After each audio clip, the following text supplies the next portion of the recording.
He's one of the most respected scientists in the world. He's published over 700 peer-reviewed articles. He was the longest-serving chair of the Harvard Astronomy Department. His interviews have been seen by over 10 million people worldwide, but he remains controversial. So, Avi, I get a little bit pissed off when you throw the entire scientific culture under the bus. There has to be a temptation to getting recognition. I had never heard of him until a few years ago, and now I hear about him constantly. Today, on the occasion of his second book release, Interstellar, we take a deep dive into his claims that he's discovered evidence for extraterrestrial technology.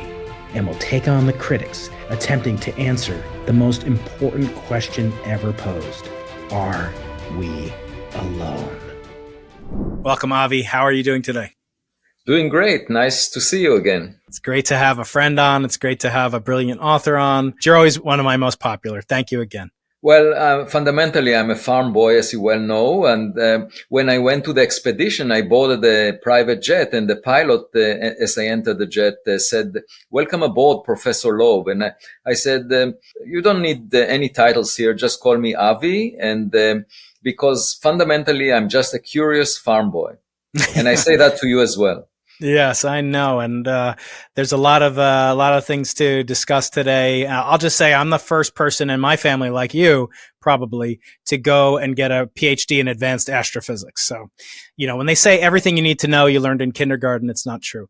Today, we're talking about a phenomenal book that just came out as of the release of this video. Let's see if I can get my high-speed, non-Harvard grade cameras to focus, and it is called Interstellar. Avi, as you know, we have a theme in this very podcast where we do what is forbidden since the time of Gutenberg himself, and that is to judge books by their covers.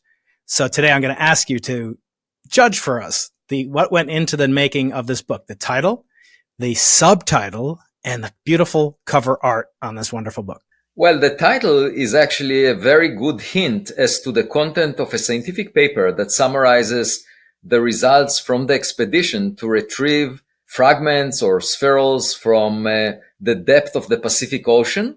And we can talk more about that. But it relates also to anything that comes from outside the solar system. It's sort of like our cosmic street. And this is the key word that we have to keep in mind, because only over the past decade, we were able to find such packages that came from outside of our home and at our doorstep near Earth. And amazingly enough, they do not look similar to the rocks that we had seen in our backyard.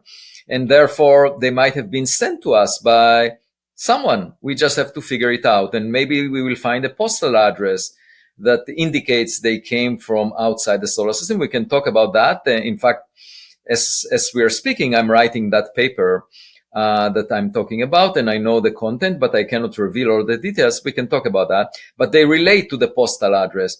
And then the subtitle of this book has to do with the implications of finding that we have a neighbor in our cosmic environment to the future of humanity.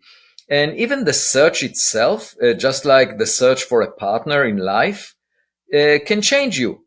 And I believe that it will be the biggest change in the history of humanity, because it will make us humble.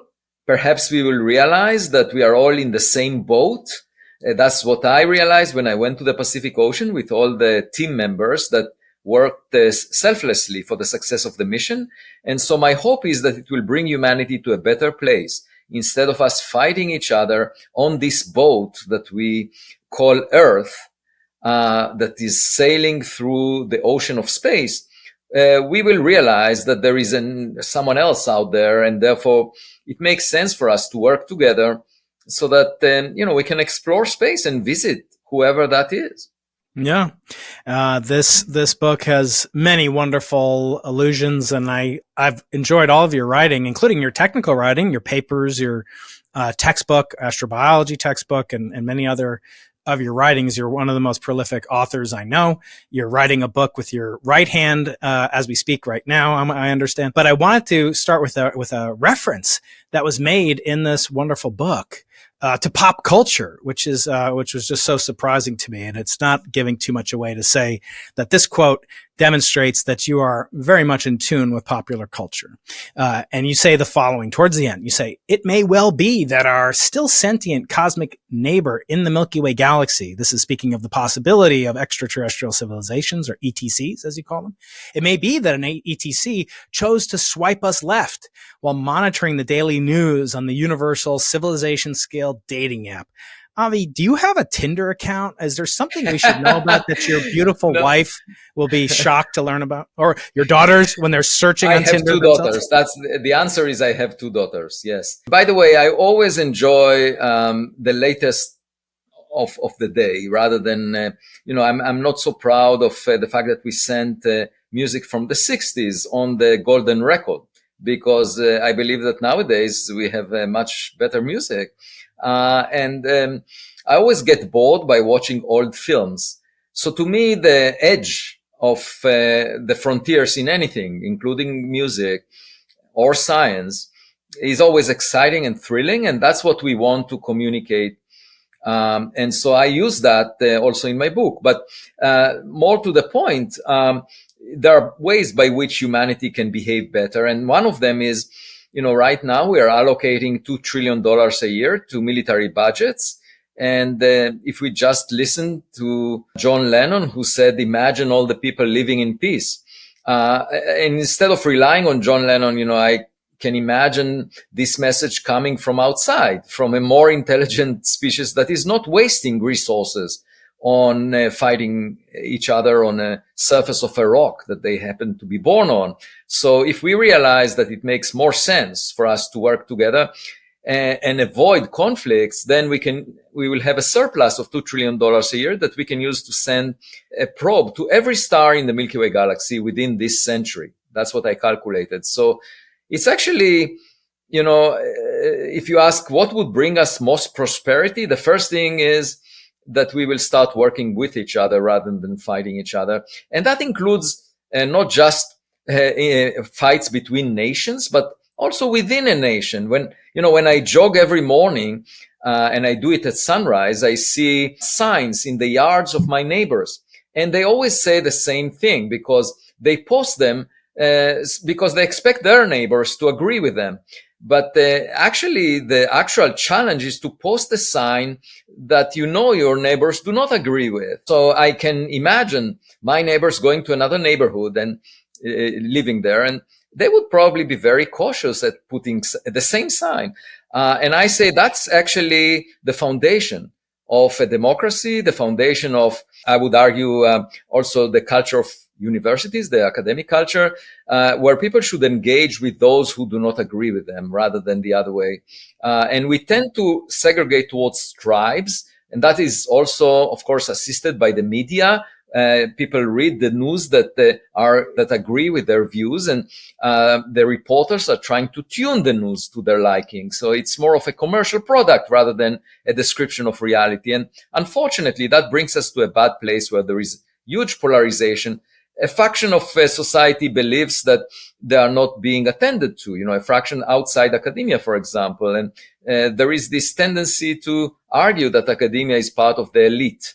And I don't agree with that because I came from a farm, and I believe that I'm no different than any other person. I'm just curious, and I've been given the privilege of following my curiosity independently of what other people say. Yeah, it's interesting you mentioned that the street signs. I too live in a neighborhood just like you with a lot of Trump signs, so it's very unsurprising to me. No, I imagine these are signs we believe in science, we stand with Ukraine, etc. So I always say, I stand with Israel, or put a sign up. This is Trump country, and you'll see how they agree with you in such a neighborhood as Cambridge or Boston. But you mentioned the Voyager disk, and we have in the book a mention of Andrewian, who is quite spectacular. And she's actually been a guest on the show many years ago, along with her daughter, Sasha Sagan. They're both Carl Sagan's relatives, the late, great Carl Sagan. Carl Sagan makes an appearance in this book as well, many, many times.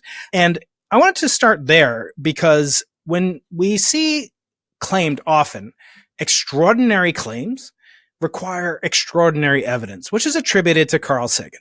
I don't know about you, Avi, but when I'm studying the cosmic microwave background, or I'm looking for primordial magnetic fields and radio telescope data, I don't have like a special drawer, that says extraordinary evidence, pull here.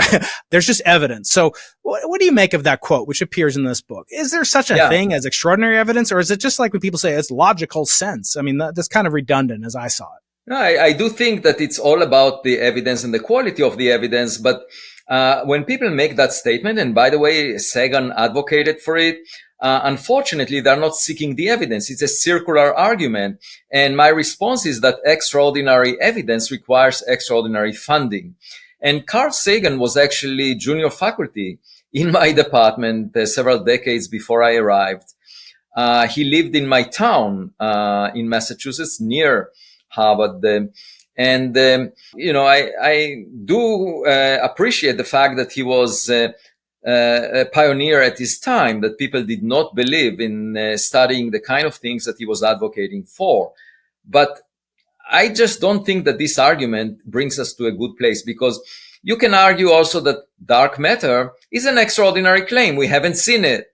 But nevertheless, we invested billions of dollars trying to find what it is. We haven't witnessed it in the solar system. We believe it exists because we see that gravity is much stronger than you can associate with matter that we can see.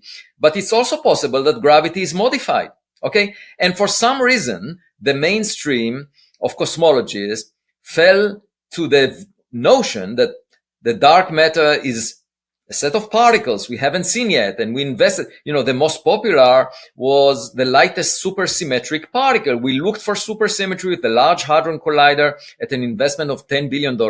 And guess what? We haven't found it. Okay. So was that a waste of money? Was that an extraordinary claim that should not have been attended to? No, we tried to find the evidence. We invested huge sums of money. We didn't find it. So if we are pursuing a theoretical idea because it looks compelling or because the implications are large, it's not because we already have evidence for it. It's because we find this intriguing and exciting. It's like a detective story. Try to figure it out. And there is nothing more exciting than trying to figure out if we are alone. Okay. And in that context, I would argue we should invest billions of dollars in that search, rather than pushing it aside and saying it's extraordinary to think that we have partners. I think it's the other way around. I think it's arrogant to think that we are alone, and we should invest in the search. And, if we were to invest billions of dollars for the next several decades, we would be, and not find anything.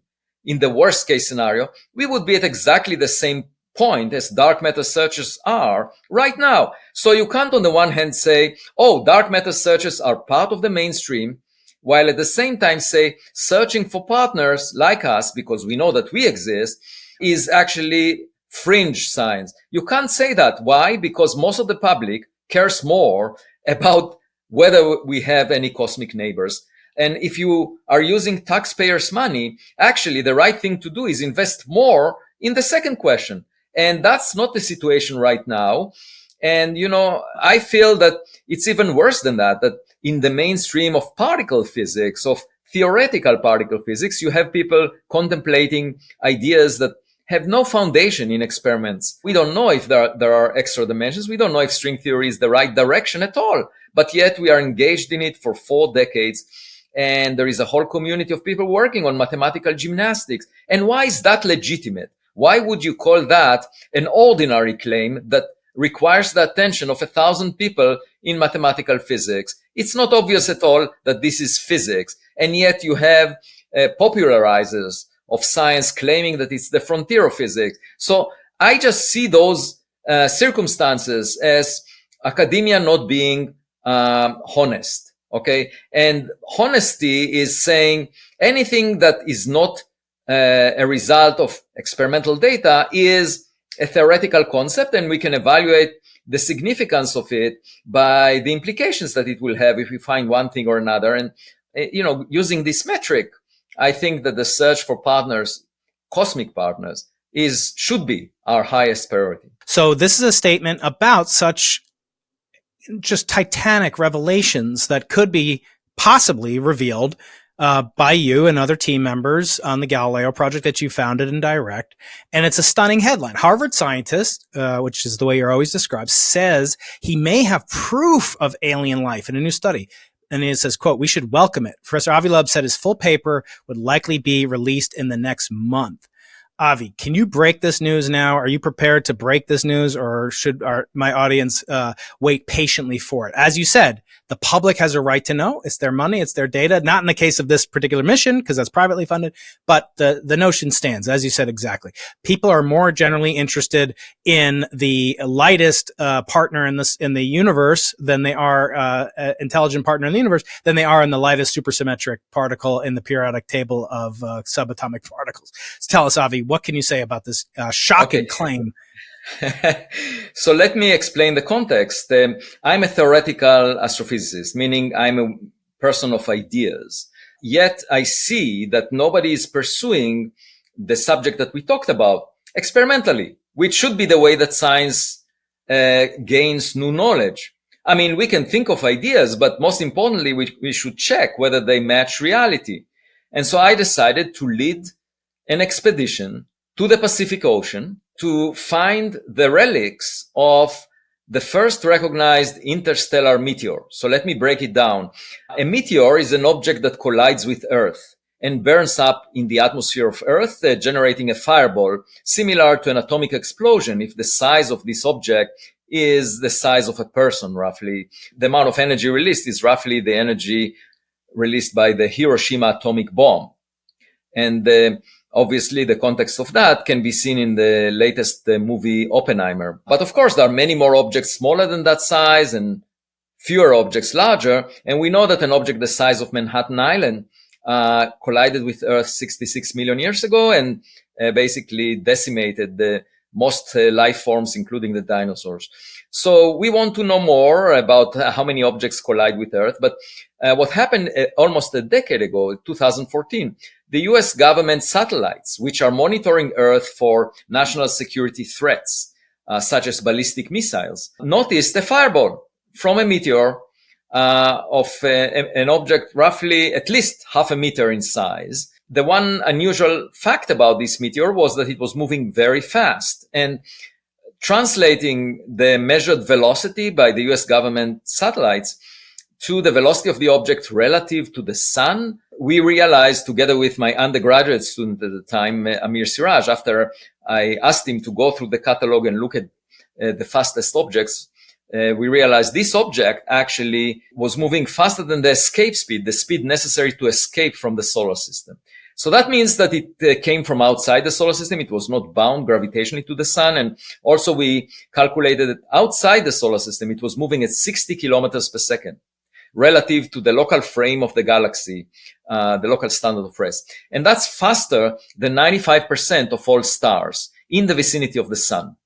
And moreover, from the fireball data that was released by the US government a few years later, there was a letter from the US Space Command to NASA saying, indeed, we confirm this assertion that the object was interstellar at the 99.999% confidence. We calculated from the data on the fireball that it was tougher than all space rocks cataloged by NASA over the past decade, 272 of them.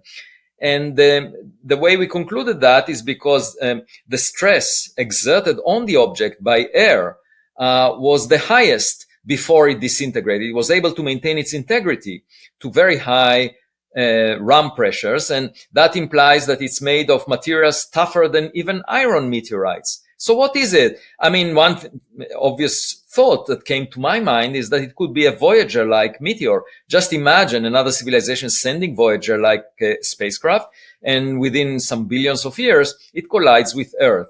And it will appear as a meteor, but of unusual material strength because it's made of stainless steel, and unusual speed because it was propelled by chemical rocket to start with. So this led me to organize this expedition, and it cost $1.5 million, which were donated by Charles Hoskinson. And we rented a ship that was fittingly called Silver Star. And we went there to the meteor site. The US Department of Defense localized it to within a 7-mile region. And within that region, we were able to even narrow down the path of the meteor to within another mile or so in terms of the width by a factor of 10, using data from a seismometer on Manus Island in Papua New Guinea, which happened to be about 70 or 60 to 70 miles away from that location. So we went there and we designed a magnetic sled with basically a sled that weighs 200 kilograms, has a width of roughly a meter, and we attached magnets on both sides, and we dragged it across lines of 10 kilometers in size or 7 miles in length, and we went back and forth. And the first, we wanted to collect, of course, magnetic particles from that meteor, and at first we did not collect anything because the cable that connected the sled to the ship lifted it, and it was kiting.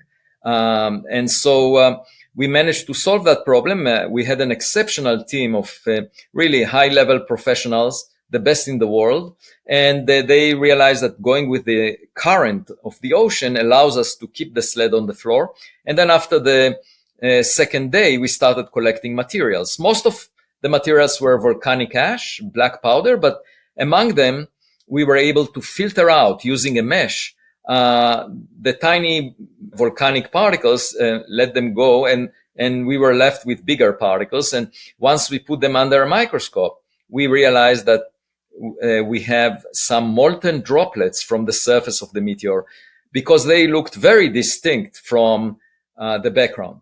Now, what's you may the confidence ask, level in that now, Avi? I know that the trajectory is over 5.9's confidence level, but what's the confidence level that the actual spherules you have came from the meteor itself? Right. So the important thing is we went back and forth like 26 times. So we crisscrossed that region of 7 miles in size. And amazingly enough, we found the concentration of the spherules per amount of background that we collected from the ocean floor to be just along the meteor path. So we found twice as many spherules along the meteor path as we found everywhere else per amount of mass collected of magnetic ash, magnetic particles. And the fact that it coincided, I mean, we had control regions far away. We also had control regions around the meteor path. And the fact that the yield of spherules was doubled along the meteor path gave us an initial confidence that it is related. Okay. But then, most importantly, we analyzed the composition of these spherules. And I should say on the ship, we had an instrument to do that, an X-ray analyzer, which was blind to some elements, but it indicated that most of the material is iron. But when we came back, on the ship, we found about 50 spherules. And we had limited time, but once I brought the sample back, I had a summer intern named Sophie Bergstrom who was supposed to shadow me because she wants to become a science journalist and she wanted to see how the science is done. And I invited her to spend the summer. And she told me at some point that if she can be helpful, she'll be glad to participate in the science. And I arranged the tweezers and a microscope for her, and she went over the samples that we collected. And she found 650 new spherules. So that's more than a factor of 10 above the number that we found on the ship. Amazingly enough, that allowed us to do the statistics much better, and we concluded what I mentioned before with the map that we created. But now we had a lot of spherules to examine at Harvard University, and I shared materials with University of California at Berkeley, with the Bruker Corporation in Germany, and with the University of Technology in Papua New Guinea. But as of now, we did the most detailed analysis at Harvard University in the laboratory of Stein Jacobson, who is a world-recognized expert on such matters. And so the first question that we are attempting to answer, and you will see the results in the paper, is the material composition in terms of elements and radioactive isotopes. Is that consistent with solar system materials or not? Is it interstellar in origin? And we have a clear answer to this question, and I cannot reveal it. You'll come back on, hopefully, and we'll do a quick interview about that. But let me ask you a question. Since presumably, other solar systems have their formation origin stories, as you like to talk about, then they must have some things in common with ours. And the question I would have is if they also originated from the internal collision, perhaps within a solar system, of two rocky, heavy objects with some kind of metallic, high density cores. How could you distinguish that one? It's not going to come tagged with, made in solar system, A. It's going to have exactly, because they all originated from a supernova type 2, probably. You correct me if I'm wrong. Type 2 supernova eventually that produced iron and nickel. So how could you actually assay, as Galileo would call it? How would you assay the difference between the actual metallic types in order to tag it, geotag it, or cosmotag it? The star that exploded in a different region of the Milky Way galaxy was probably of a different mass, and the yields were different. But most importantly, the planet, if it's a natural object that was formed from materials on a planet far away, may have had a different history of the amount of time it spent in a molten phase and then with materials segregating in it. What I can tell you is we have a very clear signal. Okay. And this signal cannot be confused with solar system. Wow. And the details are to be shown in the paper. The point is the periodic table is not just iron and a few elements around it. There are lots of elements, and you can create a very distinct fingerprint when you look at the entire periodic table. That deviates significantly from the solar system composition, because everything in the solar system came from the same gas cloud that was enriched by a nearby star that exploded, and it shares very similar patterns, including in terms of the ratio of isotopes. And so it's not just the element abundances, but also isotopes. And while I cannot elaborate, all I can say is that there is a way of clearly differentiating between interstellar origin and solar system origin, and the details are to be seen in the paper. Now, of course, the second important question that you alluded to is whether it's technological in origin. And that's, obviously, if you imagine an object like Voyager that collided with Earth and its surface was molten, you would expect different abundance patterns because it was made of stainless steel. And the same is true with semiconductors or computer screens. If they melt, you would see some very unusual signatures in the abundance. Could you say, I know you have to wait for the paper, but could you say something about the alloy composition? Yeah, so all we can at this point can do is examine the abundances of different elements in the periodic table. I mean, in principle, one can do reverse engineering. One can take those elements that we find at the abundances that we find, put them together in a laboratory and check the material strength and see what it gives you. I would argue that irrespective of whether it's technological or not, it's already a historic finding if we demonstrate that it's interstellar, because it's the first time that humans put their hands on the materials from a big object that came from outside the solar system. Never before, unless David Grusch is telling the truth and the US government has it already, but I haven't seen it. Well, that's my next question, Avi, actually. Now, you and I talked just briefly after the events of the testimony. I've had on Ryan Graves, who did testify, as you know, and because of that, I think it's interesting to my audience to get a sense from you as an external person to the field of, pilots and witnessing potential extra solar system technology. And even as it says here, non-human biological material. Now that's pretty wide. I remember Zeldovich, I think, said, although you'll know better than me, said, when you call something non-something, it's like saying that's a non-dog animal. It's too broad, right, Avi? But tell me, what did you make of Grusch's testimony? It was shocking to me. Unfortunately, he did not have access to any of the evidence, any of the materials. And he just spoke with 40 people that told him a story. And of course, the good news is that he conveyed the contact information of those people to Congress people who asked for it during the hearing. So that implies that within the coming months, hopefully they'll follow on and contact those people and can get to the bottom of it. And the question is, where are the materials held, if this is true?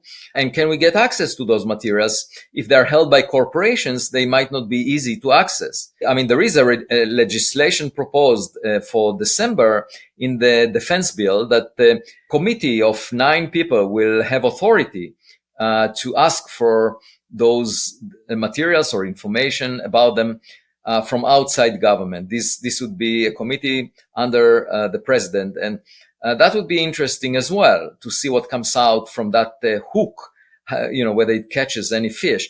The point about the corporations, if they hold the material evidence, is that it's just like the relationship between a psychiatrist and a patient. A psychiatrist never solves the problem of the patient because otherwise the payment will stop. And the same is true about corporations that get funded by the Department of Defense. And my personal trainer is like that too. He keeps giving me pizza after every repetition. So. Or the dentist always has chocolates in the reception. My point is any such data should be released openly to the science community so that we can get to the bottom of what it means.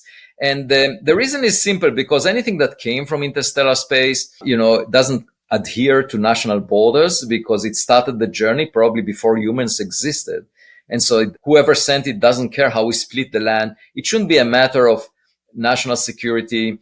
It should be information shared by all humans, which is basically science. And I very much hope that if there is anything, it will be shared with scientists like me that would be happy to help government figure it out. But it's also possible that the story is fabricated. Until you see the evidence, you never know. People have motivations for inventing storylines obviously, when you have a car accident, people involved provide very different reports. That's why the World Cup, Women's World Cup, uses cameras to infer whether there was a goal or not. And the US team was kicked out based on data from a video camera, not based on what the player said or the audience said. So that's the way science should be done, and not based on what people say to Grusch or what Grusch understood from the stories that he had.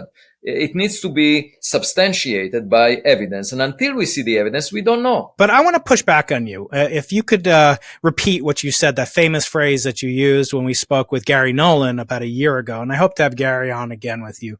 But you could repeat what you said, please. The sky is not classified. The oceans are not classified.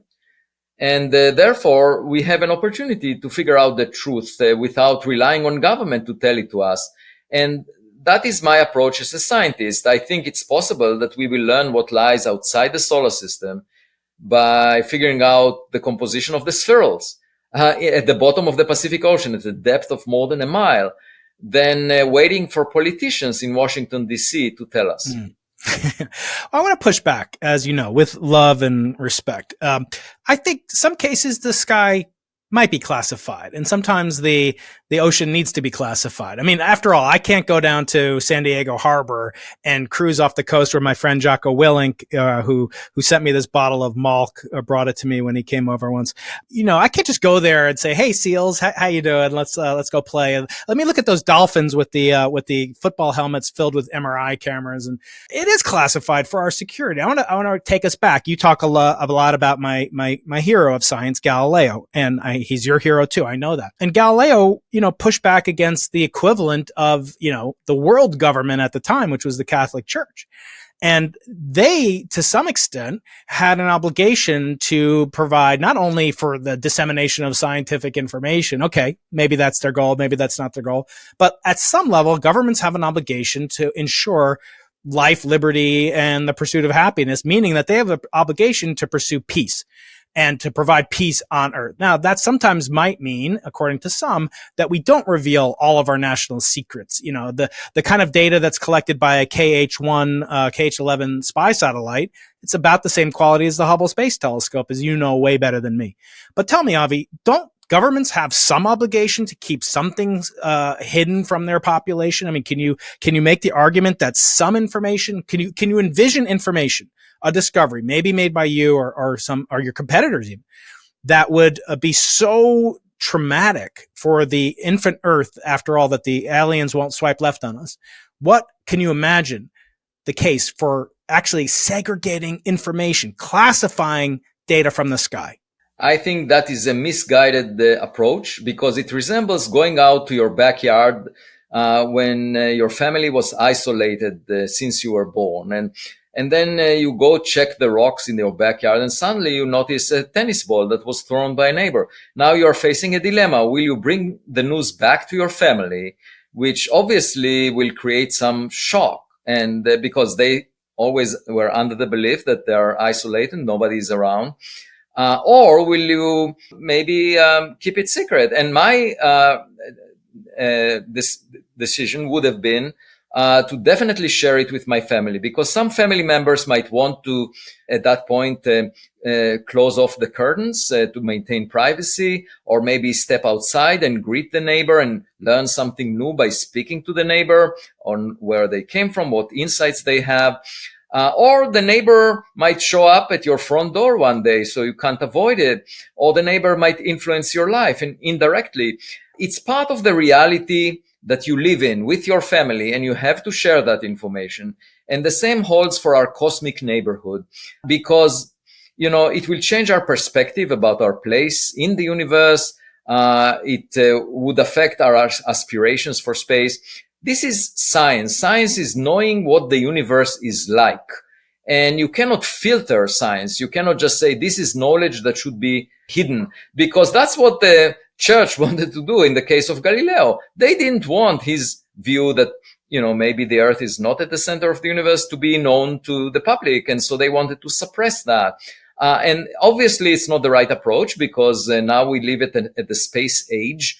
And if we were to continue to maintain the view of not letting the public know about it, and we would design our space missions based on the assumption that the earth is at the center of the solar system, we would never reach Mars, because Mars doesn't move around the earth. I think it's our duty to attend to the facts of the reality that we live in, even if it's not flattering. Even if we look at the mirror and see pimples on our face, we should not put makeup, because we want to figure out, what the reality is. And that's what science brings to the table. It brings us a better sense of reality. You might say, okay, well, we have some sense of reality, but it's shallow. By using the methods of science, we can get much deeper understanding of where we live and what to do about it. That includes figuring out that the sun will die one day, and we will have to move out of Earth if we want to survive as a civilization. It also includes mitigation of global warming, if we can do that.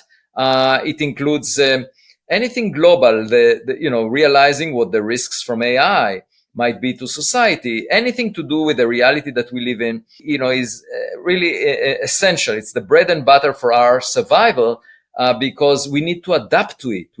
If we deny it, if the dinosaurs didn't, obviously they didn't look up, they didn't have telescopes, and they could have denied this rock approaching them because they didn't want to collect any data. They were very proud of their existence, and look what happened to them. That's not a fate that we want to imitate. Yeah, they had a Galileo Project that wouldn't have happened. Speaking of pimples, by the way, speaking about Galileo, I should tell you that it's also. I was asked recently, do I believe in God? And my reply was, it depends what you mean by that. Obviously, I do believe that there is a more advanced technological civilization that could be a good approximation to God. And when you look at the Old Testament and you find a story like Moses seeing the burning bush, with the Galileo Project that I'm leading, could have assisted Moses, because that was a turning moment for him to realize that maybe there is a superhuman entity based on the fact that the bush was burning and never consumed. And of course, with the Galileo Project infrared sensors, we could have informed Moses on the temperature of the bush, the amount of energy emitted per unit time, and could have advised Moses, whether, it's a natural phenomena or a phenomena generated by a superhuman entity. But as to whether it's a God in the traditional sense or perhaps a higher level technological entity, that remains to be seen. Well, I don't want to get too Art Bell on you, but you did mention the Torah, the Old Testament, so I can't resist asking you this question. There are some that speak of what are called the Nephilim, which you could probably talk about better than me. Did you ever read that story and have any kind of reaction to it? There's a story about giants. They were the mighty men, the men of renown, but they're described as giants in the Hebrew. And obviously, me telling you about Hebrew is kind of like me telling you about theoretical astrophysics. How do you interpret that? I mean, obviously, literally, there are giants, compared to, someone who's a little person, as they're called nowadays. But what does that mean to you, this concept of the Nephilim, the giants?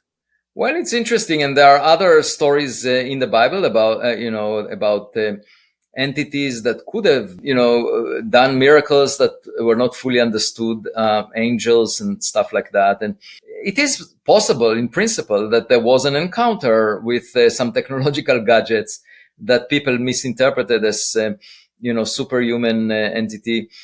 We don't know because we don't have the data. It's just like the reports at the House of Representatives, where the pilots were telling us what they saw. It's eyewitness testimony and it looks intriguing, but, it's not sufficient to assess what it means. And the same is true about, obviously, historic evidence that was reported by humans. Humans are not good detectors. And unfortunately, we can't go back to the biblical times and check what really happened. So we just need to think forward, to look forward. And, the one thing I hope is that if we encounter something that came from far away, that is far more advanced than we are, that could be the Messiah, that will make humanity better. It will bring a more prosperous future. We tend to think, especially within Judaism, that the Messiah was born on earth, will be born on earth, or was born already. I mean, depending on which sect you are. I mean, obviously, there are some people in Brooklyn that believe that the Messiah was born there and will come back. The point is, maybe the true story of the Messiah is that it's extraterrestrial, because once we have an encounter with a superhuman entity, it will inspire awe in all humans, and similar to religious awe, and it will make us humble and realize that we can reach a more prosperous future. And that sort of are the signatures of a messianic era. And so my hope is that we will have it in our lifetime. Well, toda rabba, Rabbi Loeb. Speaking of Brooklyn, which is in Manhattan, I want to show you. Well, first of all, I want to show you this article headline in the New York Times, the paper of record after the San Diego Union Tribune. And it's not altogether flattering. But one thing I always want to point out, Avi, because you must know that you are controversial in some circles, that people, whether it's jealousy, whether it's people that are envious of your success, of your renown, they are snarky, they attack you. And there's a whole cohort of people. You're not on Twitter, which explains why you can write so many wonderful books. But I am. And sometimes I forward you stuff from various outlets. There's a whole underground network of people that would like to see you fall. And they'd like to see this experience of Schadenfreude be materialized, whether for their own psychological needs, or maybe there's some truth to it at some level. But I wonder, you don't let that affect you, and part of that is very refreshing to me, because I find I do get troubled sometimes by people attacking me on the internet, and maybe I should spend less time on it, is the message. But one of the things I want to point out to people is that Avi is a scientist, a thorough scientist, meaning that I pointed out things that in a lesser sort of intellect, a more thin-skinned person would probably cause a negative reaction, maybe compromise friendship. But I knew I could point out to you the various typos and things that I found. And not only did you not attack me and be defensive. You were like, oh, thank you. I'll take care of that. Like, and I think that's a sign of a great scientist. And so I want to commend you for that. Thank you. And I should say, for example, I wrote 43 diary reports during the expedition. And on the 6th day, I basically said, where are the spherules? So I was admitting that we haven't found what we were looking for and that it could be a failure. The mission can be a failure. And I was doing it sincerely. And gladly, the following day, we found the first spherule. So what I'm trying to say is, I'm as honest as I can. And some people, I think they're motivated mainly by jealousy.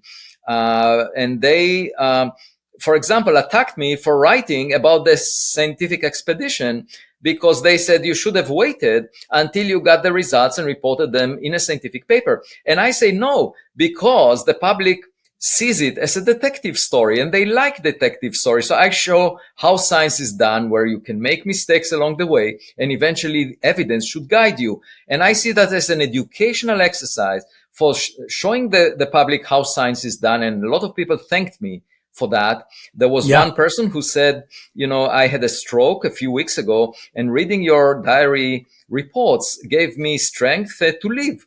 And, that's very moving. So I connect to the public this way, but I also use it as a teaching moment for my colleagues in academia because they forgot what science is about. It's not about showing off. It's not about saying we are always right. And here is what we found, as if they are lecturers in a class. They talk down to the public. No, it's not about that. It's about showing that the scientific inquiry is work in progress. It's done by iterations. There are mistakes along the way, and eventually evidence should convince us, just like a detective looking for the explanation. So that is the most important thing. And I think, and then the approach that I take to those people who attack me by now, after having so much experience, I had more than 3,000 interviews over the past two years. And the best approach is that of the eagle. The eagle often has a crow on his back, and the crow is the only bird that can sit on the back of an eagle and peck at the eagle's neck. And so the approach of the eagle is not to fight off the crow, but to rise to greater heights where the oxygen level is low so that the crow drops off the back of the eagle. And for me, it's exactly that method. Rising to the highest level of science is the way to get my critics off my back so that they will stop pecking at my neck. And doing the science in the best possible way is collecting the evidence, bringing the materials back and analyzing it. And on the day that I came from the expedition, there was a scientific paper published in the Astrophysical Journal saying the government measured the wrong velocity. It's actually 3 times smaller. This object is made of stone, the meteor that I was seeking. It's made of stone, and the US government doesn't know what they're talking about. And moreover, the data must be wrong because otherwise we can't fit it with a model for a stone. So what I wanted to say, I held the spherules from that meteor in my hands at that time, and I knew that they're made mostly of iron. So I knew the paper is wrong, but why would anyone publish in the Astrophysical Journal a paper when that person knows that I'm going on an expedition to find them? Why not just wait? It just shows you that the negativity is motivated by something else. I prefer to believe that it has nothing to do with the fact that I'm Jewish. Yeah, but the other thing I wanted to say is that just yesterday, there is a new profile that will be cover story in the New York Times Magazine about my research, coming out in a week. And as part of the fact checking, I had a conversation yesterday about, there was a model that was proposed several months ago that was published in Nature, that in fact, Oumuamua, the first reported interstellar object, the size of a football field, that had a non-gravitational acceleration, was just a water iceberg that was transformed by cosmic rays into hydrogen and oxygen, the molecules were broken off, and then the hydrogen provided it with propulsion that was observed as the non-gravitational acceleration when it came close to the sun. And what we showed a day after this paper was published is that they made a huge mistake in the energy equation. There is a term that is millions of times bigger than the terms that they included. And that is cooling by the evaporation of hydrogen. The fact that you need to dislodge the hydrogen atoms from the surface of this iceberg is taking away some of the energy that the surface receives from the sun. Okay. And that at the temperature that they calculated by omitting this cooling of more than 100 degrees above absolute zero, this term is actually millions of times bigger than the other terms. So clearly a mistake.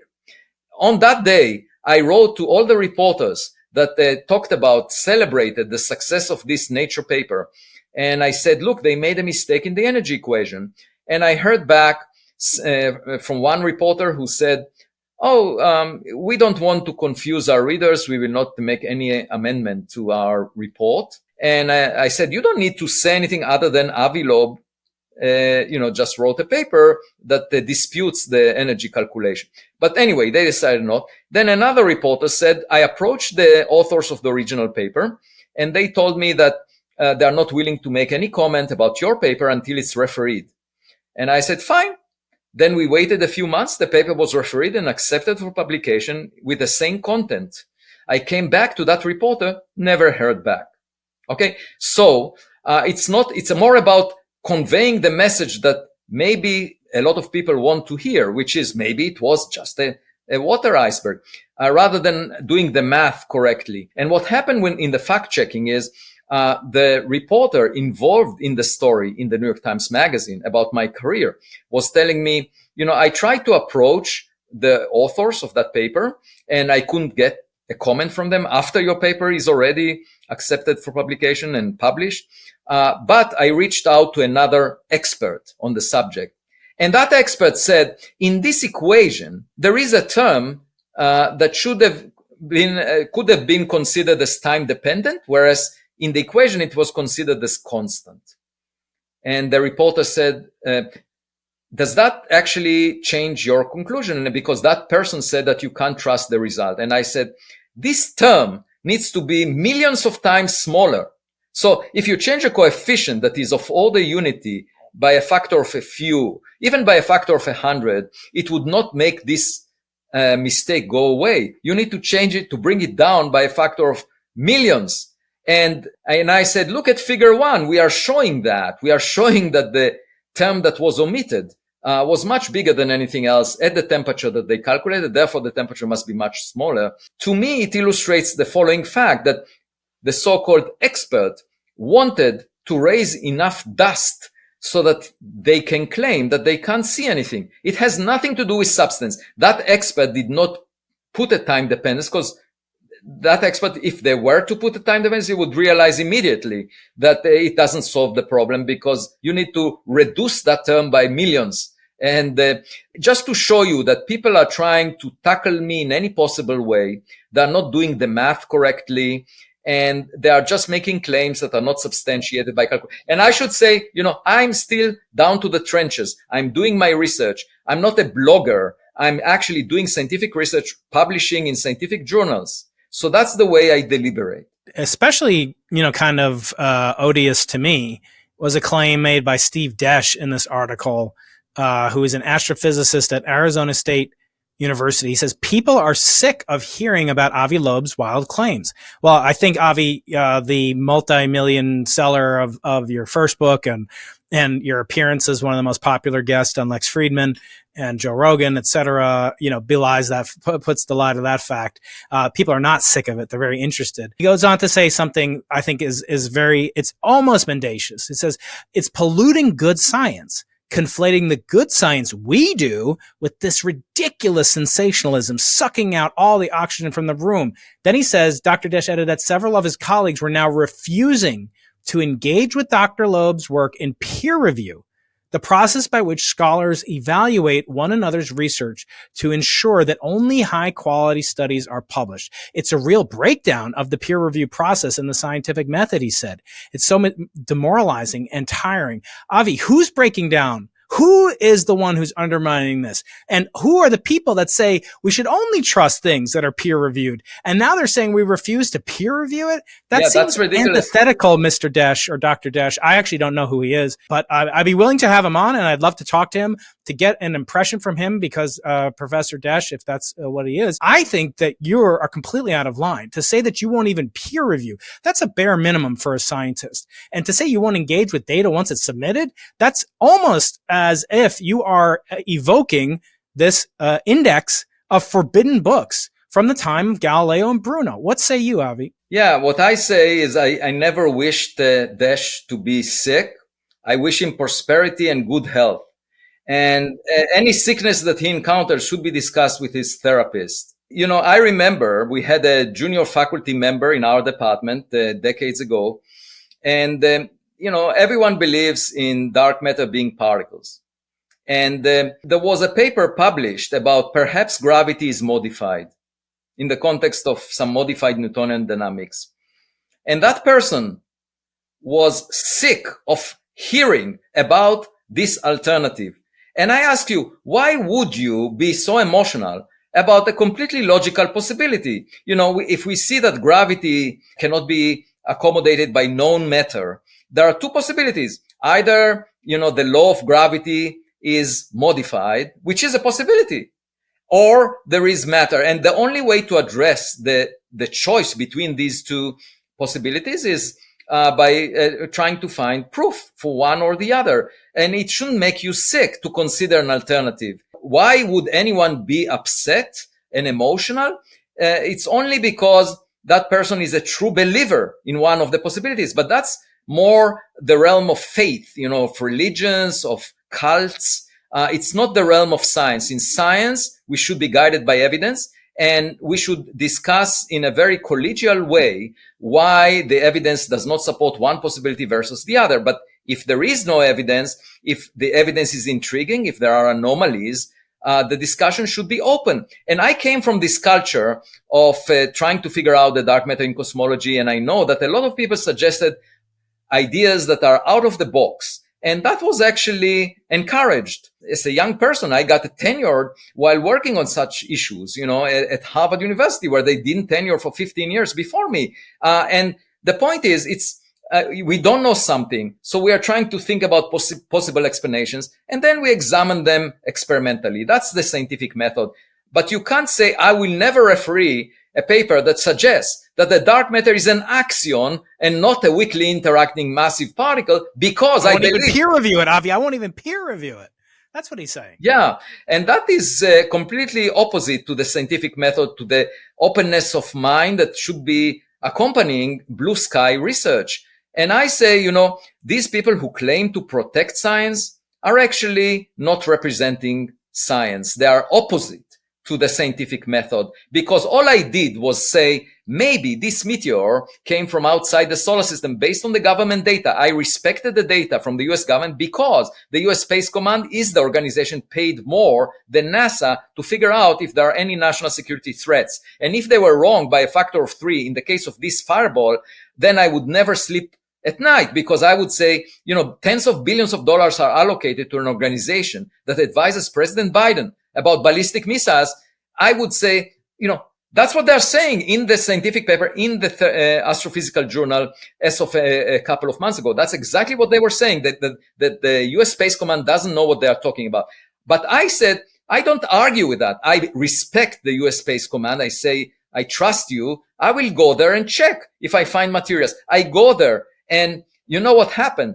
A few months before I went there, I was invited to give a lecture. Where? At Arizona State University. Okay.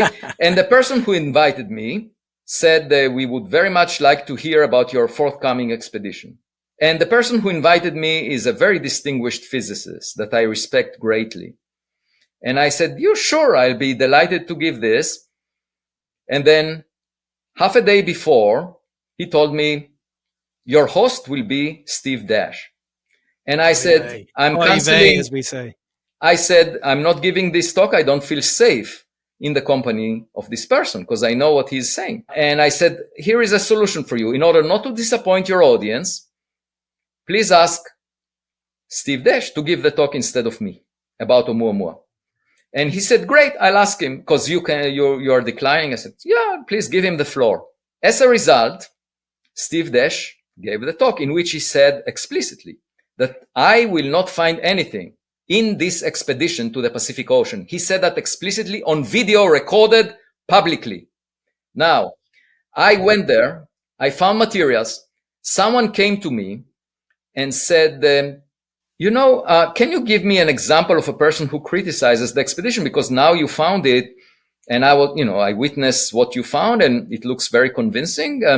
I said, yeah, please go to that video where Steve Dash says that you will not find anything, that I will not find anything. And now it's not only documented thanks to the fact that I gave him the floor, but it will also appear in a documentary.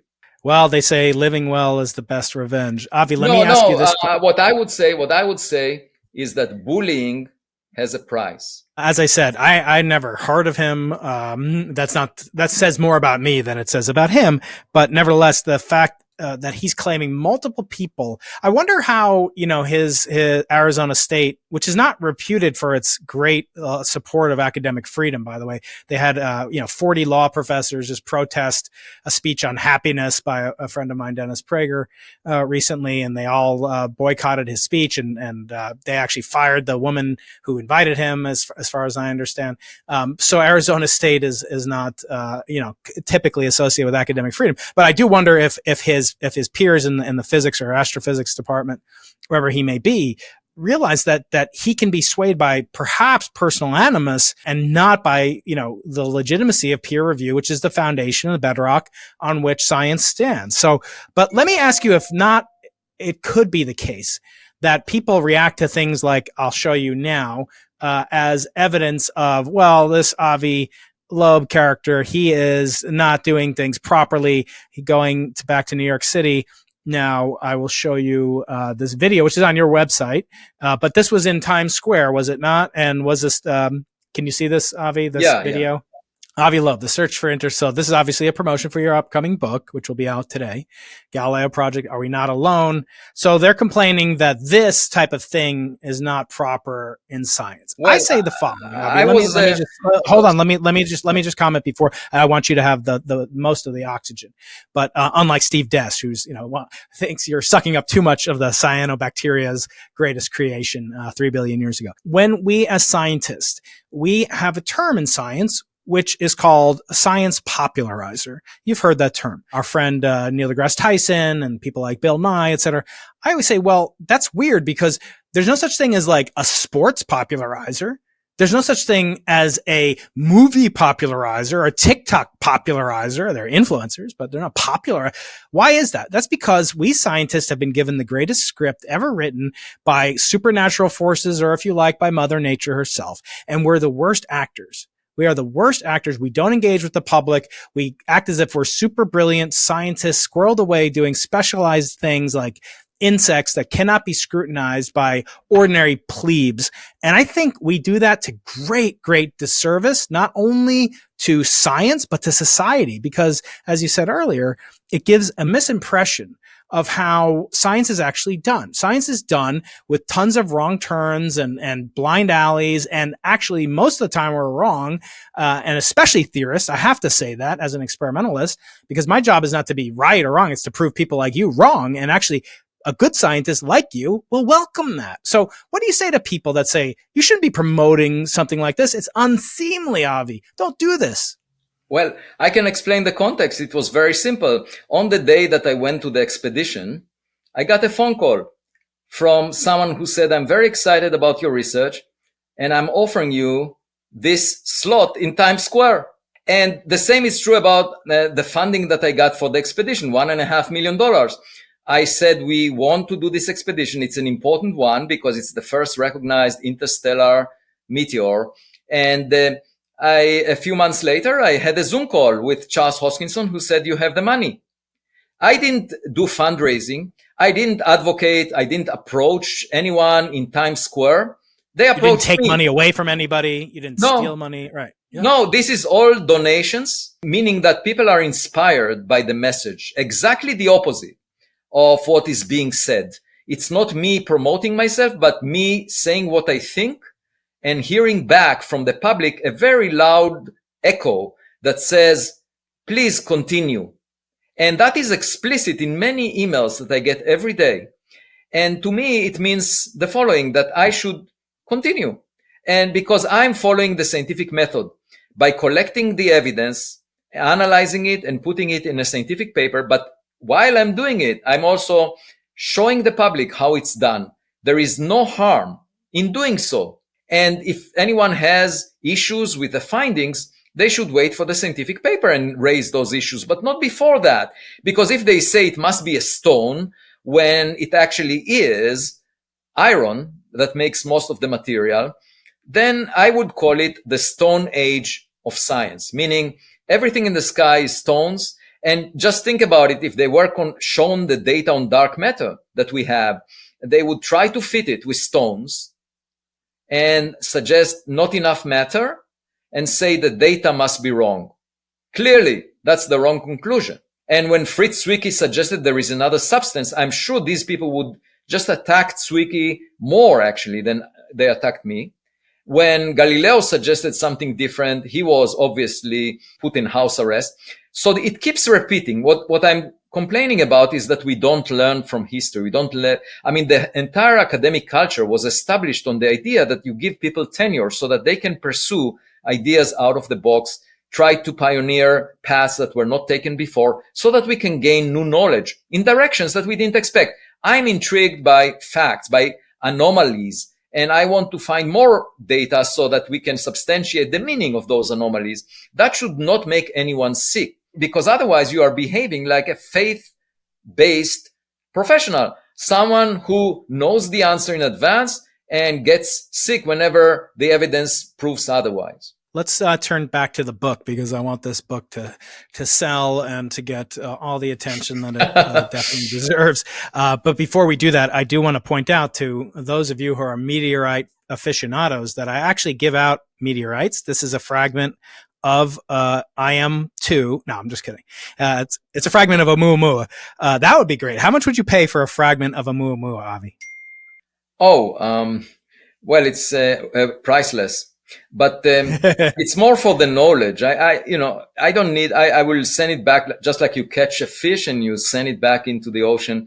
I would send it back again. It's just that I want to know what it was made of, and I don't want to make any money out of it. So I want to share this meteorite with my audience. I send them to anybody who's got a .edu email address at briankeating.com/edu. You can get your own meteorite. I will send it to you because I'm trying to connect young people that are so inspired by the type of research that you and I do, and actually get them hands-on material, which we have we have X-ray fluorescence spectroscopy of these proving it's real. And when I'm on Rogan, I'm giving him a fragment of Mars, which, I'll give you when you make me, a tenured professor at Harvard someday, Avi. But I want to show this pattern, because if you cut open this meteorite that I'm holding up here, you will see this following pattern. It's a very, very famous type of, really a signature, an imprimatur. A piece of such an object, when cut across, is called a Widman-Staton pattern. It's been known since the 1800s. And I believe that these are sort of only really processed for things that are grown or nucleate and crystallize in outer space, because the zero gravity allows these to be huge these are single crystal boundary layers, I think, right, Avi? Yeah. So tell me, if you had a spherule, and can you cut it open? Can you treat it with the acid like they do here? And can you therefore rule out that it's not some interstellar alloy made by, Apple computer on some other planet? Yes. Okay. All right, good. So I had this idea. I want some credit for this, because I asked you about this last month, and I thought it was a cool test. So I'm on the right path. Right, and you will see some images in the paper. Okay. And moreover, I should say there is another signature of a meteor that came through air, through the atmosphere, that didn't originate on the surface of Earth, let's say from some geological activity. And that is that some elements evaporate and are getting lost while the object is heated as it passes through the air. And these are volatiles. And yes, in principle, you can tell the difference between even solar system materials that came from outside of Earth and materials that were made out of the crust of the Earth. And it's because those elements are lost while the object is heated up as it passes through air. And we use that, by the way. We are looking for the loss of volatiles as a signature of something that came from outside Earth.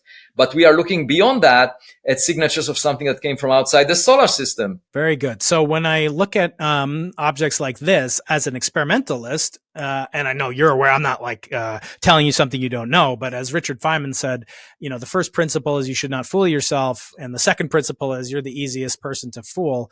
I wonder, Avi, can you explain the most significant systematic effects? Can you talk about systematic effects that could convince you, fooling yourself, as I've been fooled many times as an experimentalist? What ways do you preclude or prevent yourself from being fooled by systematic effects? You speak exactly like my wife.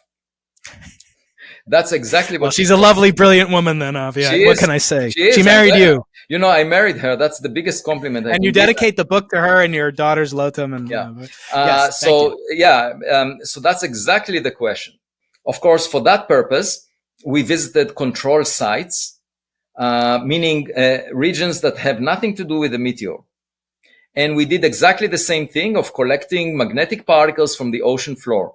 And the main purpose was to compare those in terms of their composition to those spherules that may be anomalous, that came from IM1, the first interstellar meteor. And the purpose is exactly along the lines that you suggested. We need to make sure that in the background, we don't find anything like the spherules that are found along the meteor path. And moreover, that the statistics of spherules found along the meteor path on top of the background, because along the meteor path, you will also find background. But the statistics should be such that is consistent with the compositions. So let's say you take 100 spherules, examine the composition, and you know that 50 of them should be background. You should see that indeed the composition of 50 of them, roughly 50 up to Poisson statistics, is background, meaning solar system stuff that you find everywhere, and 50 is unique. So that's a way to verify that indeed the surplus of spherules that you find statistically along the meteor path is associated with an origin different than the background. So exactly to your point. Very good. And we're going to take audience questions that have been pre-submitted on YouTube. You can submit it at Dr. Brian Keating in the future. And you can also submit it to me at Instagram, Dr. Brian Keating, and Twitter. But before we go there, let's talk about a couple of more questions that I have. Do you have a few more minutes? Sure, Avi, definitely. Okay, great. So Interstellar, becoming an interstellar species. Maybe you could explain, what does that really mean? Or can you commit to a prediction on when that would happen? The book is halfway, I would say it's divided into three parts. And some is based on existing evidence written before you made this expedition. Obviously, books are written months and years in advance. So this interview is actually more novel, new in the sense of breaking results. But nevertheless, can you commit to some of the predictions that you make in the book? If you could say, when is your best guess that we would become interstellar? Yeah, so I think the key development that needs to be made is to send to space gadgets or probes that are autonomous. We currently use Perseverance rover and its helicopter Ingenuity on the surface of Mars. And the way we operate them is by engineers at the Jet Propulsion Lab in Pasadena sending them commands to these gadgets. That's like helicopter parenting. Literally speaking, we are parenting a helicopter over there. This would not work if we were to send a probe to the next star system, because it will take 4 years for the signals to get there and 4 years to come back. By then, the mission is over. So you really need autonomous systems that can think for themselves, meaning having artificial intelligence. And I call these AI astronauts. Once we get there and have AI astronauts that you process the data around them and make decisions on their own, the situation is very similar to dandelion flower sending seeds. There is no umbilical cord connecting the seeds to the dandelion flower.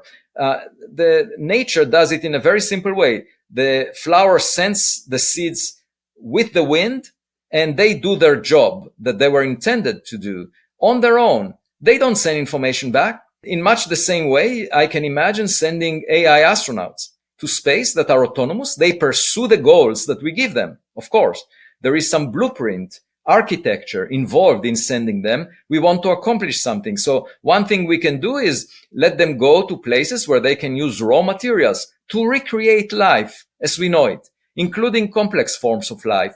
And instead of caring, currently our thinking is, let's put everything that is precious to us, just like Noah's spaceship, Noah's ark. In the biblical story, he put all the animals there to preserve them from the great flood.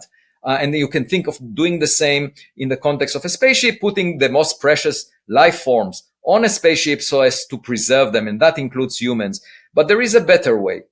And that is if you know how to print humans, how to print life as we know it with a 3D printer. If you have a recipe for that, just like a cookbook, what you do is send AI astronauts to another location where the conditions are similar, and they use the raw materials to produce whatever you want.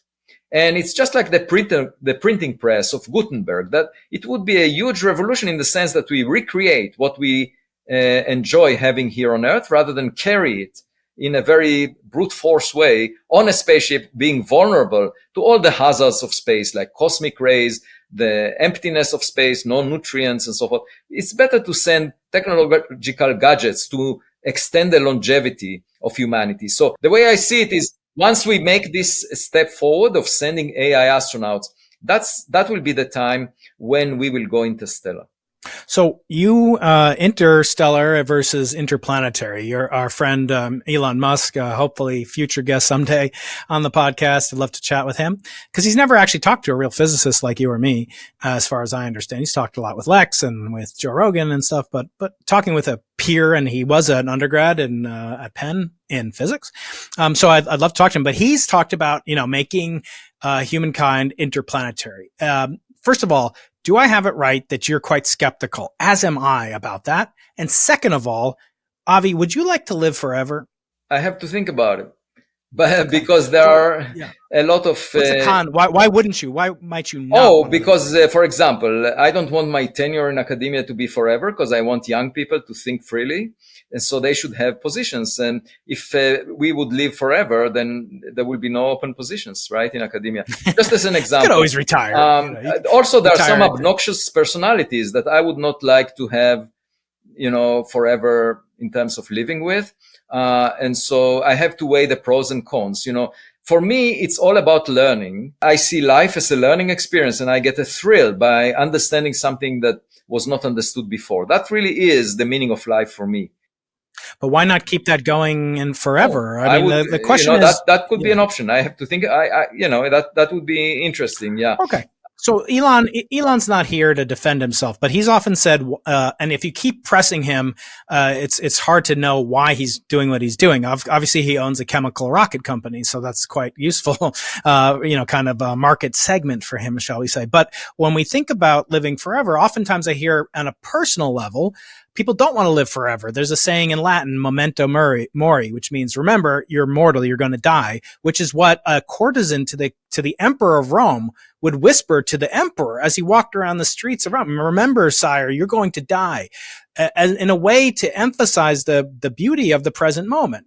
And so I've often thought, when I hear Elon talk about these things, the question is never answered. Why should we want to become an interplanetary species? He talks about it because he wants to preserve the fragile spark of consciousness. Great. But if it's good for human beings to be mortal, for our time to be limited to May of Estrim to 120, right? Why is it not good for humanity, Avi, to be limited to a finite duration? So first, I would like to say that death is not the only way to maintain modesty and humility. I mean, you can live forever and still be modest. And for me, the key is because our knowledge is limited. I'm modest, trying to be as modest as possible about what I assume about the universe at large. As a result, even if I live forever, it wouldn't change the fact that we are so ignorant at the moment. We don't even know what the universe is made of.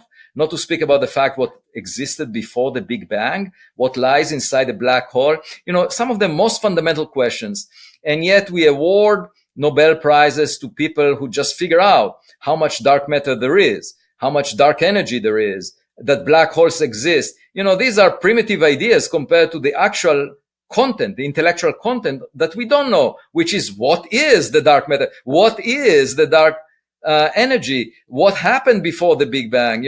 What is inside a black hole? These are the fundamental questions that we are ignorant about. So instead of celebrating the little we know, we should be modest in the fact, just given the fact that we don't know so much. And even if we live forever, that will keep us modest, I think. Now, the problem I have with Elon is different.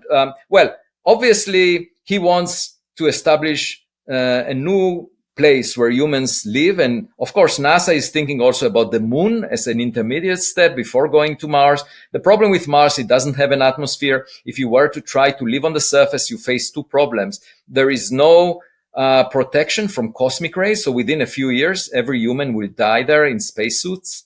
It's not protected. And the second problem is temperature changes by hundreds of degrees between day and night. Okay, on the equator, on Mars.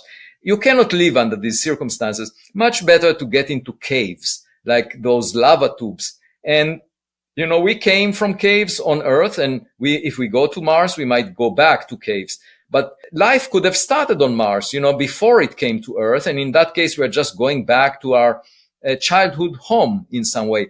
I'm most curious about going to these caves and checking if there are any prints on the walls, prehistoric paintings. Because I want to know if anyone lived on Mars before us.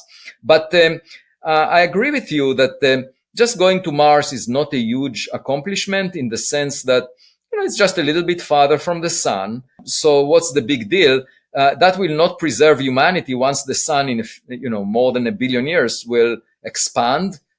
Because at that point, it will, even Mars will be too hot for us. The point is we want to be on perhaps a space station that allows us to adjust the distance to the furnace, the sun, or we want to go to another star like Proxima Centauri, the nearest star, where the lifetime of the star is, hundreds of times or thousands of times longer than the sun. And the most common stars are dwarf stars. Depending on their mass, they have a lifespan of trillions of years. And we have one next to us, so why not go there? And then we have security in terms of the heat input that we get for trillions of years, which is much safer than the sun. The last topic from the book of my questions, and then we'll take my audience questions. I'll read them to you. Revolves around a term that you coined that's very evocative, as many of your what they're called neologisms. It sounds dirty, but it's not dirty. But your neologism, space archaeology. What does that mean? And would that make you, if such a field could be created at Harvard or elsewhere, would that make you, Professor Indiana Jones Loeb? What is space archaeology? I should say that this relationship to Indiana Jones already was hinted at me when I went on this expedition, because that was like going after some lost treasure, and I gave. To be fair, that's called being an experimentalist. So yeah, you are. At the last class of my freshman seminar at Harvard in the spring of 2023, I asked the students, if we find a technological gadget on the ocean floor and there are buttons on it, should we press a button? That was my question to them. And it felt like Indiana Jones speaking to the class before going on a treasure hunt. So the answer to your question is actually related to the fact that the sun within 1 billion years will boil off all oceans on Earth. And most of the stars, like the sun, formed billions of years before the sun. So by now, if there is a planet like Earth around them, by now the planet is desert, just like Mars. It had a civilization potentially like ours, but it couldn't stay there because the star boiled off all the oceans on those planets. And so there were lots of tragedies over cosmic history, and we didn't know about it because the human species just came to exist over the past few million years. So we haven't heard those cries for help. And the important point is, if those civilizations sent probes like spacecraft of the type that we sent like Voyager 1, Voyager 2, Pioneer 10, Pioneer 11, New Horizons, all these spacecraft that exit into the interstellar space, if they did it before they perished, those packages can reach us, but they will belong to a sender who is not around anymore. So in a way, it's just like archaeology, where you have relics from cultures, from civilizations that are not around anymore. And that's the context, except instead of digging into the ground, you dig out into space. Very interesting. And speaking about relics and stuff, my brother Kevin, my beloved older brother who loves your content, he sent me this. I told him I was talking to you, and he sent me this image, which I don't know. Can you see it now? This is a meteorite that crashed Earth 3,500 years ago during the Bronze Age. And it was immediately carved into an arrowhead. So they made these things quite functional. And this actually happens a lot in to the Gabon meteorite that I showed earlier with the Widman Satin patterns and other things. This is very hard to get high purity metals, with of great strength, as you know. Most of them are not quite as strong as IM-1. We're going to find out why in a couple of weeks, a couple of days after this interview airs, of course. But what do you make of the fact that, like, if Voyager crashes on another planet somewhere deep in this, what makes you think they're going to, not carve it into, something for their 10-legged, 10-footed, 10-fingered digits to manipulate, just like our primitive cultures did? In other words, are we assuming too much about these aliens, that they're actually far? That's a great point. What if they haven't gone through the Great Filter? Talk about the Great Filter and talk about what you think they might do to Voyager 1 when it gets there.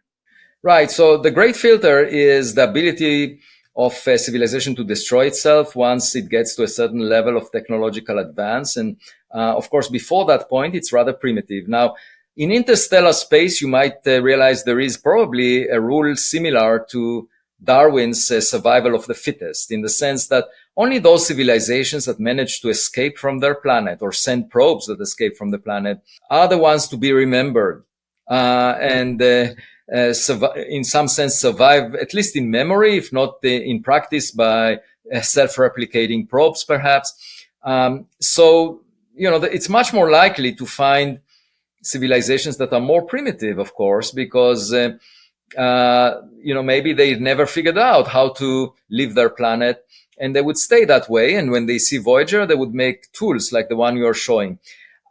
One interesting, and by the way, that's a weapon of war, right? Yeah. This is an arrowhead. This is a weapon of war that they carved as soon as they found it. Yeah. Well, that's unfortunately the psychology of humans, to be indoctrinated in zero-sum games. We inherited it from the jungle, where we had limited resources, limited food, and if someone gets a banana, the other person doesn't have it. But now we have a reality of abundance, in principle, enabled by technology and science. And the thing that science brings to the table is that it's an infinite sum game, that the more knowledge we have, the more, all of us can prosper. We're not taking away anything by gaining new knowledge. Maybe we're taking away the peace of mind of Steve Dash, but that's a price to be paid. But humanity as a whole, by gaining new knowledge, by taking risks to figure out things based on evidence, will get a better adaptation to the reality and have a better life. And that's the promise of science. And I should say the one outcome of the expedition is, by identifying the traits, the fingerprints of an interstellar object, one can go back to all the meteorites that were documented in history and check whether any of them has those fingerprints. And we don't have velocity information about how they came to collide with Earth, how fast they were moving ahead of time. We don't have that because the US government didn't have their satellites looking at those. But if we identify some patterns in the abundance of elements, in the abundance of isotopes, then we can go back and check if any of the meteorites that are known to us are interstellar. And then, of course, we might find some really, really unusual objects. Oh, and I should say, obviously, a big object is so much more valuable than spherules. Spherules are just the droplets molten off the surface of the object. But if we find a big piece, we can easily tell the difference between a piece of a rock and a technological gadget that may have a label made on some exoplanet or may have buttons on it. And yeah, to that point, just one more image to show before I take you into a voyage into my lovely and beloved audience, the most brilliant audience in the known multiverse.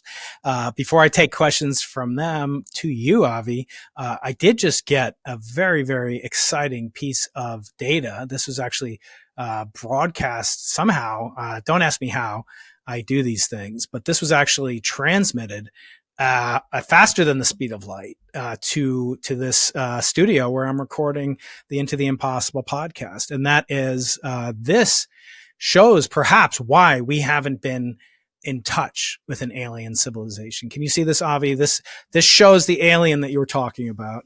And he's quite upset. He's about to swipe left on Earth. He sees all the wars and famines and battles, and he sees that Arrowhead meteorite there. Well, seeing the image of this alien, I would be happy if they were to swipe us left, because I don't like that date. That's right. Yeah. You're I mean, let's put it this way. It's a mutual decision. It's not just for the aliens to decide to swipe left on us. We can swipe left on them.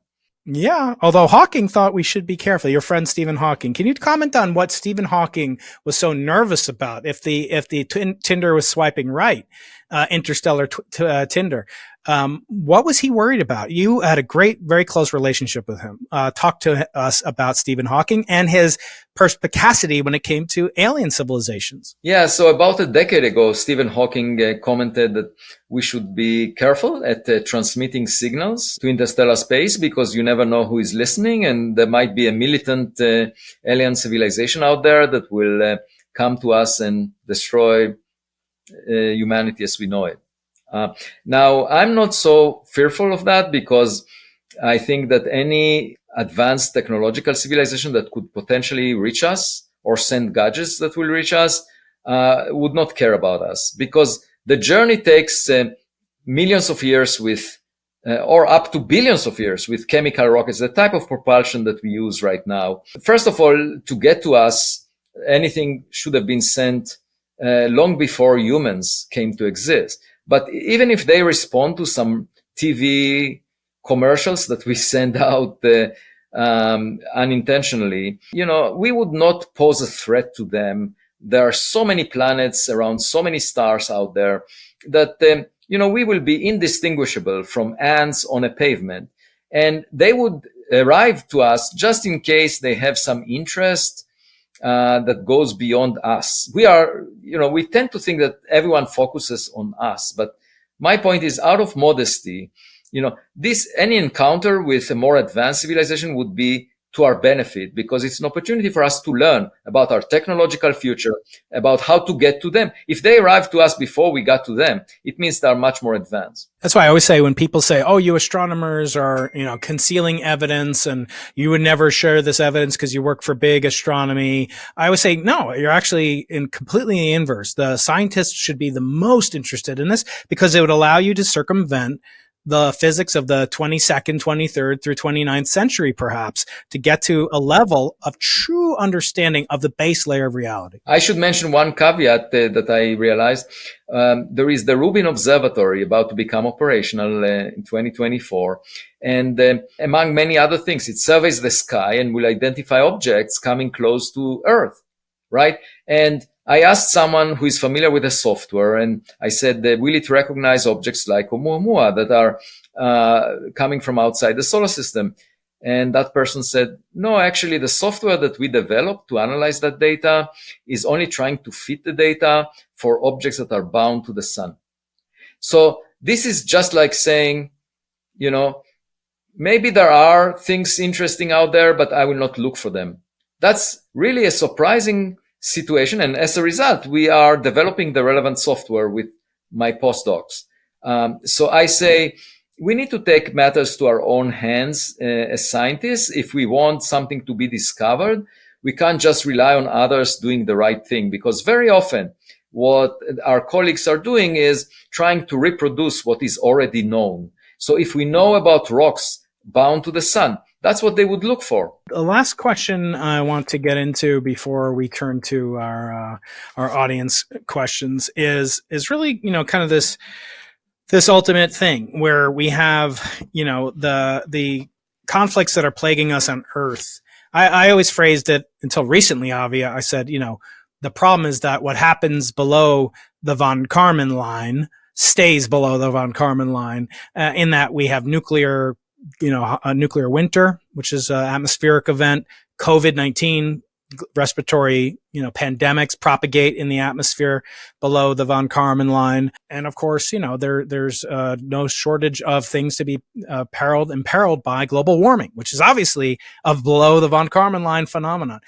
To this, you added AI. And so I don't know how to segue that into my list of von Karman line pertinent things, but maybe not everything needs to fit into my rubric after all. But I want you to answer the last question, is kind of, when you move discussions like this from the shadows, it can provide a wake-up call. It can, kind of be a slap in the face, a diagnosis, a prognosis, like you might get from a real doctor, not like the two of us.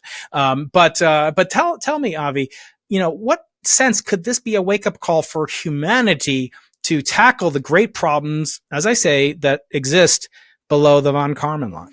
Well, once again, coming back to the Old Testament, the Bible, it is said there that God created humans in its image.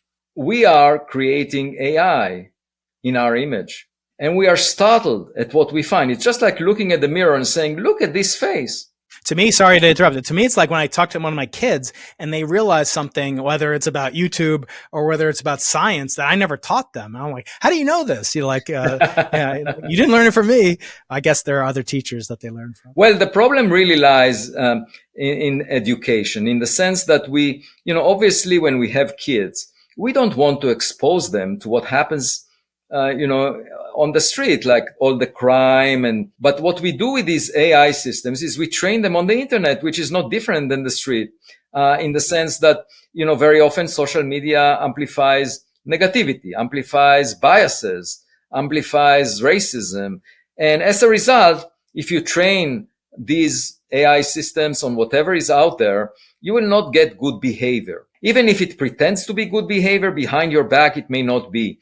And the way I see it is just like educating kids. You want to limit the training set to what you want these systems to be like in the future. You want to give them the values that you appreciate. That's exactly the purpose of the education system. That's why we send kids to schools.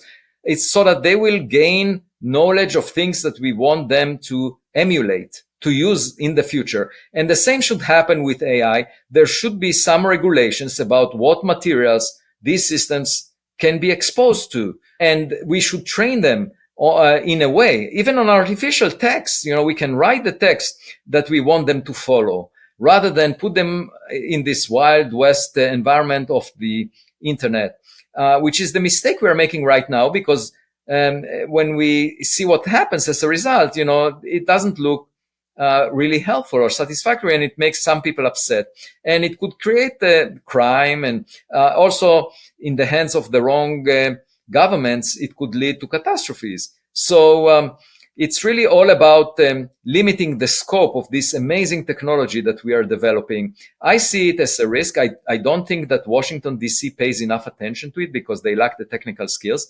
Obviously, the corporations are trying to make a profit, and the public is excited because they can do things that they couldn't do before.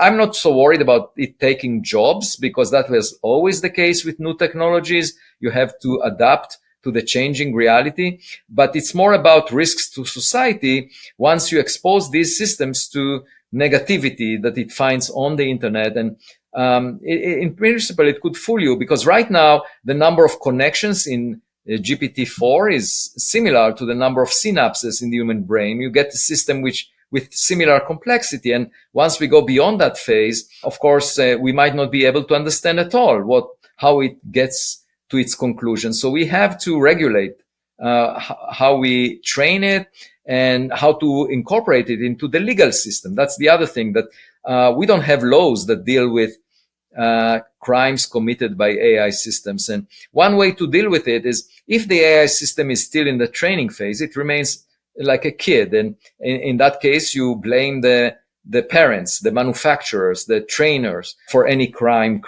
committed.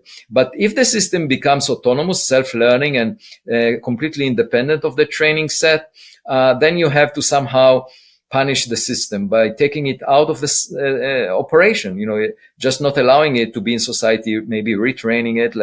That's the whole idea behind prisons, that you try to retrain criminals. We need to adapt to this reality. And by the way, right now, philosophy departments still teach ancient Greeks. I think that, since ancient Greeks, the great philosophers, did not have computers at the time, we should instead teach AI and the ethics of AI. It's about, philosophy of the future, not philosophy of the past, that we should engage in, because we have new challenges. Many of them are philosophical, about ethics, about how humans should interact with AI. We see the damages from social media to the mental health of youngsters. So it's just because we are careless with these new technologies. We let the commercial businesses develop them without guidance. And that should come from philosophy departments, actually. Very good, Avi. Okay, we've reached the final segment. We're going to ask a bunch of questions. Maybe we could do these rapid fire. You've been so generous with your time, but I know you've got things to do after this interview. So I want to thank you and express my hakarat hatov to you. First question comes from Timothy O'Brien 6 on YouTube. Updates on the telescope you're building. Have you been constrained at all by the U.S. government? Not at all. So far, the messages I got from the US government are all supportive and encouraging. In fact, some representatives came to my home and we showed them what we are doing, and it's all in the open. And right now we have one operating observatory at Harvard University with infrared, optical, radio, and audio capabilities. And we are creating machine learning software that will analyze objects in the sky and classify them into known familiar objects like birds, drones, balloons, airplanes. So this system is now being perfected in the coming months, and we are already in the process of creating copies of it and placing them in various locations. We have interest from 5 donors to make copies. We need many more. We want to make tens of such systems, maybe 100. And so we need more donations to proceed in that direction. We also have a lower cost system that was developed at Wellesley College by one of the collaborators on our team of Galileo Project, Professor Wes Waters. I would say that we are at a very important juncture right now of starting to collect data, making more systems, placing them in interesting locations. So stay tuned for the coming year. And of course, there is a NASA report about to come out.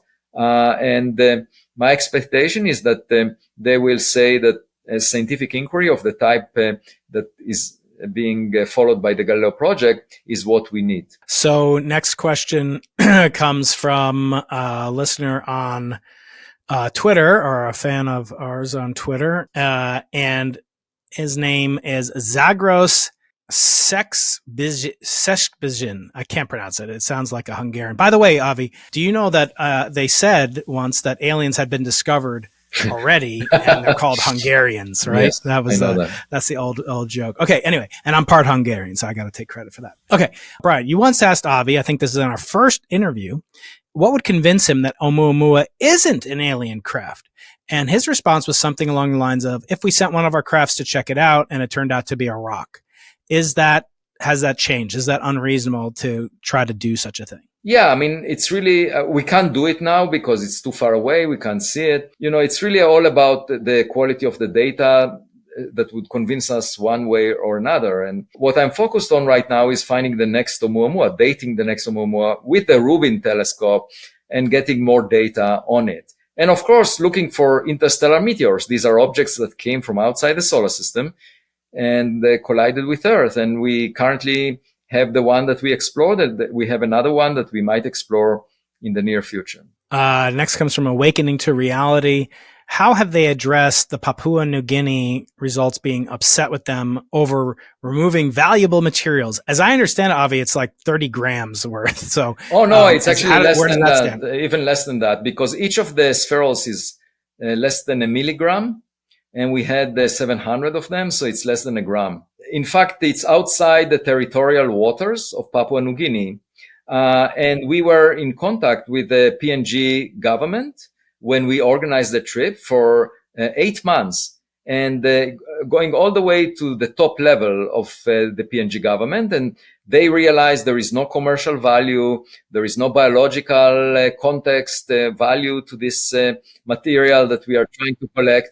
And so they basically directed us for a partnership with the University of Technology in Papua New Guinea, which we have right now. And I just had a visit by Dr. Jim Lam, who is the head of mining engineering in the University of Technology in Papua New Guinea, and we are collaborating. We gave him some materials.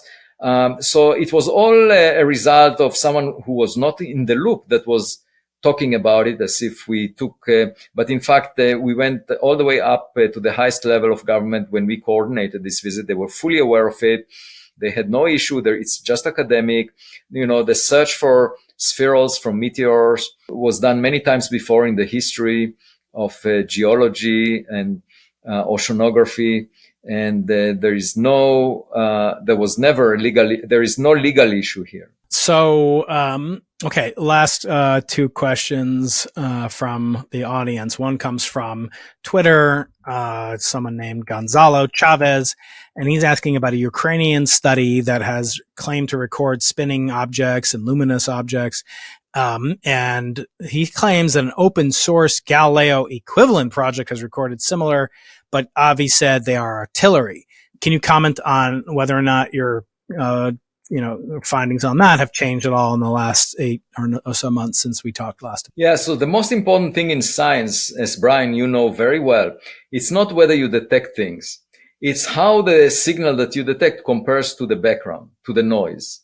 So it's all about signal to noise ratio. And when going to Ukraine, one has to realize there is a lot of noise. Why? Because it's a war zone. So you first have to calibrate the noise, meaning bullets, artillery shells, drones, balloons, all used for, military purposes, including espionage. And until you understand the background, the elevated level of noise there would make you be fooled. You would think that you're seeing something unusual, but in fact, it's just noise. So it's not about claiming to see something. It's about seeing something that is completely distinct from the environment that you live in. Now, what did these astronomers report about? For example, they reported about dark objects. Dark objects at a distance of about 10 kilometers, moving at 15 kilometers per second, having a size of 10 meters. And I said, well, how do you measure the distance? And you look at the paper, and they measured it in a way that was quite approximate. And I said, okay, well, if it's approximate, then the distance must be smaller, because if you had an object moving faster than the escape speed from Earth at a distance of 10 kilometers, and it was, 10 meters in size, it would create a fireball. That's what a meteor is. Okay. And you can't avoid it. If you want it to block light and be dark, it must also interact with the molecules of air. So I said there should be a fireball. It cannot be a dark object. Therefore, since it's a dark object, it must be closer. And if it was 10 times closer, it's a 1 meter in size, and it's moving at 1.5 kilometers per second. That's roughly the speed of artillery shells. Or if you bring it closer, it could be a bullet. And so without having precise distance measurements, you can't infer. And people often say, well, maybe it's new physics. And I say, well, to figure out new physics, you really need exquisite data. You can't have incomplete data and argue it's new physics. That's not acceptable in science. So 2 things. 1, you don't want to go to noisy environments because you will be fooled more often.